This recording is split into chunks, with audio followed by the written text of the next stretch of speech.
Okay, welcome to the January 16, 2019 recap video of the meeting.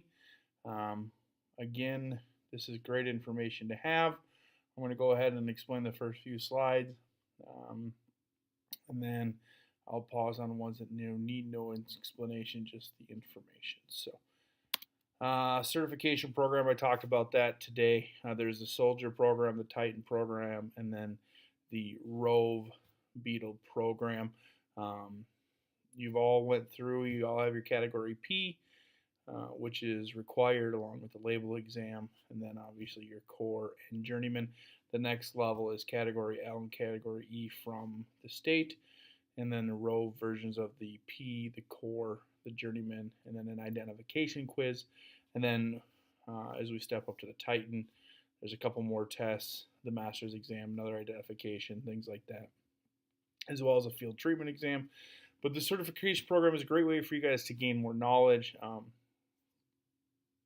improve yourselves as technicians, and then with each level becomes an increase in pay from a production standpoint, and then lunch with me. So I urge everybody to go through it, even if the monetary reason isn't why you're doing it. It's just more knowledge to better perform your job, and we can continue to progress from there. So I encourage everybody to just let me know, and we'll let you work on it on your own speed and get you started.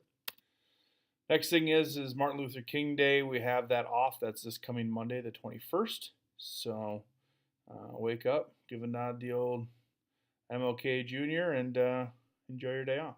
Okay, so we've talked about the injury protocol. We told you the Anthony story and the eye story on how he got into the accident because his eye a bunch of times.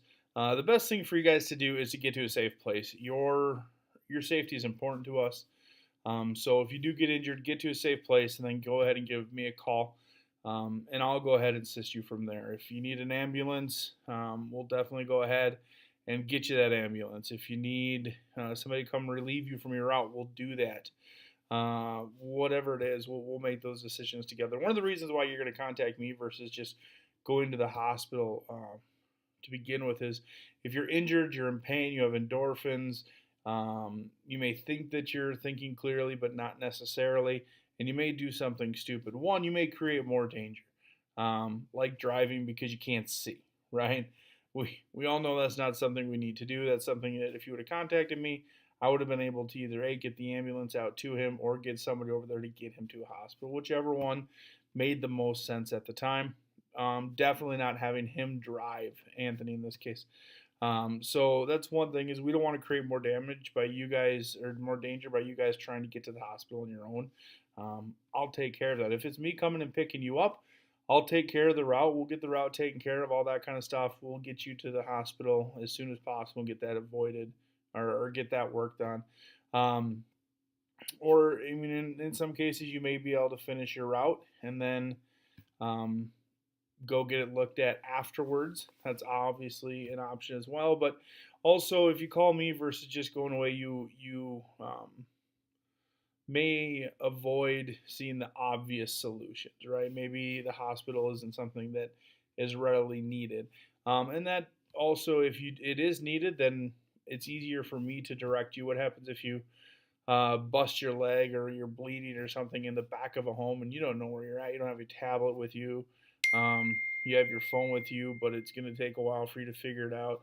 Just give me a call. I can always pull it up on GPS in seconds and direct them directly to you, let you know where you're at the home, that kind of stuff. So it's always easy just to go ahead and get a hold of me, and we'll talk that out from there. Next thing is you want to get it treated properly, and then all wounds should be covered. No small, big, little, it should all be covered and protected from the elements. Again, we work with chemicals each and every day. We don't want to get that in the wounds. And then as always, use your PPE when required to prevent any incidents. Whether it's gloves, goggles, or those spikes, jackets, things like that. Anything PPE that's required, let's make sure that we use that so we can prevent those incidents. Glue boards, we talked about glue boards and how the fact that I think they're the most useful, unused tool we have. The value of monitoring beats none. For one, it helps us see what's there when the lights are turned off and nobody's looking. It also is a reassurance piece too. If we don't catch anything, it's a reassurance piece to the customer that their house is insect free. Now, when you get into bed bugs, gnats, and cockroaches and things like that, it helps us pinpoint where the bulk of the infestation is.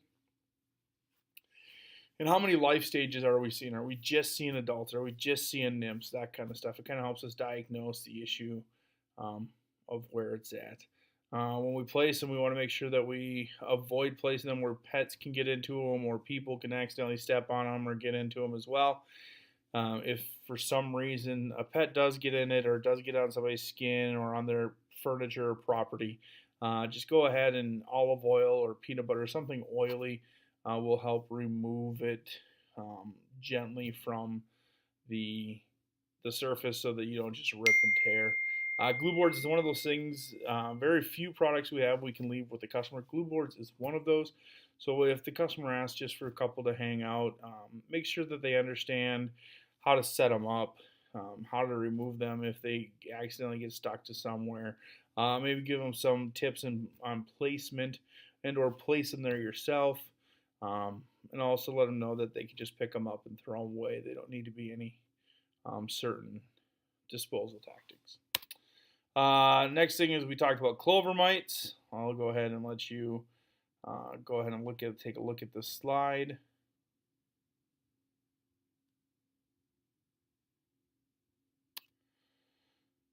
Fowl mites / bird mites. And again, the HTML site on the bottom is where I got this information. So if you want to look, there is other information there. This was the pertinent stuff that I thought you guys needed to know. If you want a little bit more information, you can go ahead and go to that website. Bed bugs. If you want more information about bed bugs, it's a good website down there. But also, Brian Pervin, our bed bug manager, he is very knowledgeable about these guys, and he will be able to tell you anything you really need to know about them. You can always ask Rob as well about anything if you ever catch him in the office.